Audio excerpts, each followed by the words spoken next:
Hi everyone and welcome to Learning Plan 7. Um, I just want to start the caveat by saying this is probably the toughest learning plan you guys are going to face. Many of you have already, and some of you may in the future take um, issues in child and family maltreatment. Some of you won't. It's maybe not something that interests you, and that's okay. But with that being said, I don't know anybody in this field who doesn't struggle with the issue of child abuse and neglect. It's really tough for us to think about the things that happen to children. And I think we can tend to become very overwhelmed with, am I really making a difference? Is this really worth it? Can I really do this? Could I really work with a perpetrator of child abuse and neglect? And I want to challenge you to say, yes, you can. And that we also have to have a heart for the perpetrators of abuse, or we're never going to break the cycle of this. What I want you to start looking at this learning plan as is a balance between risk and protective factors. Again, I know I keep saying that, but it's keeping in mind that that's really what it is. It's keeping in mind that many times those who abuse and neglect children didn't set out to do those things. That there's a myriad of things that are occurring within their lives that set them up for child abuse or neglect. Many times and oftentimes they have a history of abuse or neglect, physical or sexual, emotional abuse. It's just very difficult. It's as someone who's worked in child protective services, as someone who's seen some pretty gnarly stuff. Um, I've never gotten a case that doesn't still hit me right in the gut. This is a tough learning plan for me. I think it always is if you have children of your own, and even before you have children or if you don't, I think you can relate to it. But I do think that there's a level that really hits you when you start to have children of your own, and you have to be able to separate those things, and you have to be able to um, work through those things on your own. And I'm not sure I found all the answers yet many years into my career, but I do think um, that there's a way to still look at the perpetrators of abuse and neglect as people who really just need help, who've made a bad choice or bad choices, and we need to reduce the risk factors. The two things I want to just talk about here is I know I mentioned in recommended reading is this book, Turning Stones. You will read this book in Issues in Child and Family Maltreatment. I encouraged Tammy that this was a must read. And this book is phenomenal. It's inspiring, but it's also realistic to say, you know what, we're humans. We're people who work in this field and we can get burnt out. And how do we do that? How do we do this every day and not get burned out and keep the passion for the things that we love?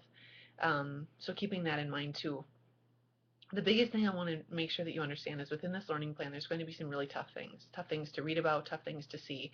And it's really important that you take care of yourself. Or for those of you who are victims of abuse and neglect, if it triggers things, to touch base with me, to touch base with your peers, to seek out mental health counseling if necessary, and keeping in mind that even if we feel like we've moved forward and we've worked through it, sometimes things still trigger us to think about it, and that's okay. It doesn't mean you haven't worked through it or you're not healed. It just means it's a normal reaction to some trauma you've experienced. The other book I want to encourage you to just look a little further into is Child Sexual Abuse.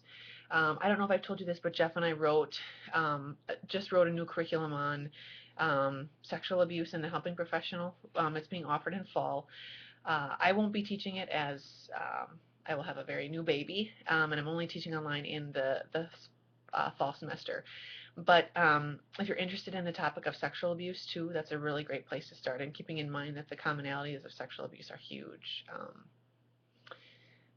The statistic says 1 in 4 women have been sexually abused, 1 in 6 men have been sexually abused, and I would argue to say the numbers are probably even a little bit higher than that. But it's so, in a average class with 20 students, we're looking at between 5 and 6 students that have been victims of sexual abuse. I do believe that the numbers for physical and verbal abuse are just as significant. So keeping in mind, no matter who you come across, we all have a story. I talk a little bit more in this learning plan about, do we hate our perpetrators of abuse, or do we get angry enough to do something about it without the hatred?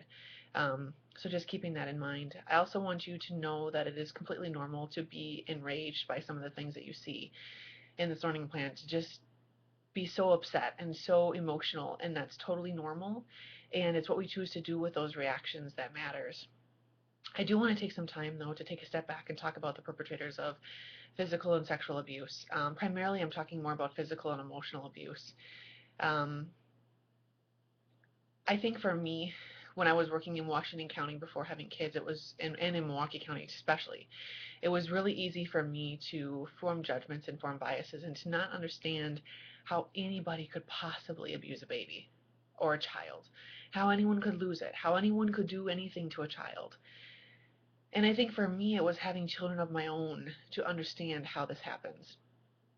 My daughter Bella, who is 4.5, almost 5, was a baby who came out of the womb extremely challenging, was very, very, very, very colicky, would cry for 6 or 8 hours at a time, was just very, very intense. And as a new mom, it was really challenging for me. Luckily, I had a husband and parents and other people who were able to support, encourage me. I had the wherewithal to do research to find out what's normal, what's not normal, what are some options, what are some solutions. And so I found some things that worked for my daughter. But I won't forget the first time that she had been screaming for well over 4 hours. And I could just feel these feelings within me just rising of like, why won't she stop crying? I don't know what to do. I can't handle this. And luckily, I knew enough to say, okay, I need to give you to your daddy, or I need to put you in your crib, or I need to just take a shower. I need to take a break. I need to do something. But in that moment, it hit me. This is exactly how children get shaken. This is exactly how a baby gets hurt. This is exactly how someone loses it. We put in some risk factors like poverty, single parenting, mental health, drug abuse, you name it, and that baby's going to get shaken. And in that moment, that parent isn't trying to hurt that child, for the most part. And I truly believe that. There are very few parents who truly want to hurt their children. But it's desperation, it's frustration, it's anger, it's sadness, it's depression, it's despair, it's all of those things. And it's understanding that I have the weight of this world of taking care of this baby on top of me, on top of everything else. So in that moment, I thought, okay, I get it. I get it. And if I could take a step back and say, you know what, that mom's not a bad mom. That mom just needs some support and needs some encouragement. It was like a light bulb went off for me. And I think it made me realize that we are all one choice away from doing something to someone that could hurt them, intentionally or unintentionally. And I think if we're able to put ourselves in that mentality by saying, you know what, I haven't made that choice, but I've been in situations where I could have, had I not known an alternative, had I not known a different way to cope, a different way to speak to my children, a different way to love them, a different way to show affection. And a lot of times it's giving parents those tools, giving parents those coping mechanisms. So a lot of what we're going to talk about is how do we prevent abuse and neglect, which I think is absolutely critical, and it's looking at those risk factors. Are we seeing a mom who's pregnant, who's overwhelmed, who's stressed, who maybe is indicating she's not sure she can be the parent of this baby, who's having issues with the father, who doesn't have a stable place to live, those sorts of things? Do we see those risk factors? What are we doing about them? Because I guarantee you we're putting that child in an environment where abuse and neglect could occur because those risk factors are so high. And sometimes we see those situations and we do nothing about it and we wonder, well, how did this happen? I would challenge you and say that's exactly how it happened. And so when we're looking at prevention, it's reducing those risk factors from when that child's in utero, um, and all the way up. It's the mom who's in the doctor's office at 3 months and the child's crying and she just seems stressed or overwhelmed. Instead of judging her, to say, what can I do to help? What do you need? Do you need a break? Can I connect you with a family resource center? Can I provide a birth to 3 coach? Can I do something for you? And it's keeping in mind that the moment we make a judgment is the moment we shut them off. And we say, yep, I've seen a million of you. I already know your story. And it's easy then to dismiss their true concerns. With that being said, I'm in no way excusing abuse or neglect, um, or condoning it. What I am saying is if we come to the table with a mentality of understanding how it occurred, we can prevent future occurrences. Now, I am not talking about the parents who you'll see in this learning plan, obviously in the case of baby Brianna. I'm not talking about the parents who are intentionally causing harm to their children, who are so neglectful that they're indifferent to the effects. I'm talking about the ones who tearfully are remorseful and say, I don't want to ever do that again, but I don't know how to stop. So I need you to know that I am not saying that all parents can make different choices. Some parents need to lose custody of their children, undoubtedly, but some just really need some help. And how do we cipher through that, and how do we look through that? And I would encourage you to say, and we have to learn, we have to educate ourselves, and we also have to take the anger that we feel about abuse and neglect and do something about it. And that again is to provide evidence-based interventions, to look at prevention, to look at all of the things that we can do as helping professionals to work with children and families. It also too is then providing interventions to children who have been abused or neglected, recognizing that abuse and neglect takes an extremely high toll on children, and that the resiliency of children is some it's some, I don't know how to say it other than it's a term we like to use to say, oh, they're going to be okay. Um, but we can't count on the resiliency of kids to say, well, then we're fine. We don't need to do anything.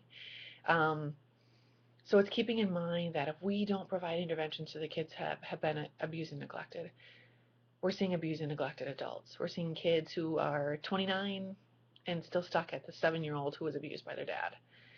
So this is a really long-winded video to say that this is a tough learning plan. It's tough for me, and I've taught this class close to, I don't know, 25 times. And every time I go through it, I get emotional, and I get challenged, I get encouraged, I get sad, I get all of these things about what are we doing, what are we seeing. And every time I look at my own kids, I think, how could this happen? But I have to remember that I have learned a different way, and that's why it's not happening within my home. But many people need to learn a different way too, and that's our job. So with that being said, I want to encourage you to really soak in all of the information about this learning plan. And if it interests you, there are other courses that are available. I would also encourage you that we really need good child protective service workers. We definitely need them. So if this is something that at all excites you or you feel passionate about, please consider joining some of the most resilient, amazing social workers, case managers I've ever worked with in the fight against abuse and neglect. So with that being said, I'm here if you need anything during this learning plan, as well as others. But this is going to be a tough one. But let's hunker down, let's learn, let's get passionate, let's get excited to make some changes within our community.